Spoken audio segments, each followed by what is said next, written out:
Hello everyone, welcome to Clueless Anime, where you get the rundown on anime that you may have seen, liked, and wondered what else might be out there in the genre, or at least in similar taste, or even just curious and think this one might be for you. The usual disclaimer, I am casual enough where nearly every anime watch has an English dub, and this one still is no different. Minimal spoilers just for you casuals. Today we're starting with Copcraft. Copcraft aired its first and most likely only season in summer of 2019. I chose Copcraft for the animated review to continue going along the path of covering more genres, as this one is an interesting sci-fi cop series, which there are few and far between. Copcraft follows after the events of a hyperspace gate appearing in the Pacific Ocean that connects Earth to a fairy world 15 years earlier. The city of San-Teresa on a fictional island there became home to over a few million fairies and monsters from the other world. Copcraft follows former soldier Kai Motoba, who is now a cop for San-Teresa PD. Kai loses his partner in a fairy trafficking case, and the department sets him up with a new partner. This time it's a fairy noble, Talarna Exidilica, and follows them trying to rescue a noble fairy that was from the last case, alongside trying to avenge his old partner.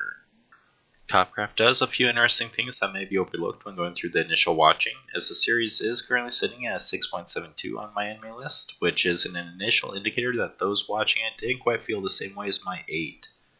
The very first thing is the opening theme. I watched it every episode. It sets an upbeat cop thing that transitioned very well into each actual opening. The song itself is basically a bop as well.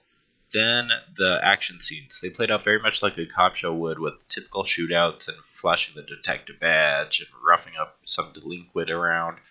And maybe it did go over the top sometimes. The show did basically pull some stereotypes when addressing the otherworlders, and you could potentially replace their images with other demographics. But you can still drink when Kai flashes his badge, or attempts to do a chase with his car, or even mentions his car, as he does that quite a lot. You can find Copcraft streaming dub or subbed on Funimation and Hulu at the time of this video. If you did end up liking Copcraft, you probably would like something like Psycho Pass, for it's following a cop protagonist in a futuristic society, though it is a little bit less upbeat or comical, but it definitely ups its morality game. Otherwise, something like Akudama Drive, which came out fall of 2020, which follows the opposite side of the law, with the criminals being the protagonists in another futuristic society that has amazing art, and the animation for its fight scenes do have you saying, "This is awesome." And then branching up a Copcraft, something from the summer of 2020 would be Deca-Dence, which would be recommended for its unique twist involving an alien-killing machine humans call their home, being its title, Deca-Dence. Offers a compelling protagonist who just wants to save humans from aliens. And this breakdown has come to its end. If you enjoyed this one about Copcraft and want more, hit the like and subscribe to see more. Really, I repeat, you will see more. Covering even more genres down the road that you may have not even considered there being an anime for, and I'm watching more all the time.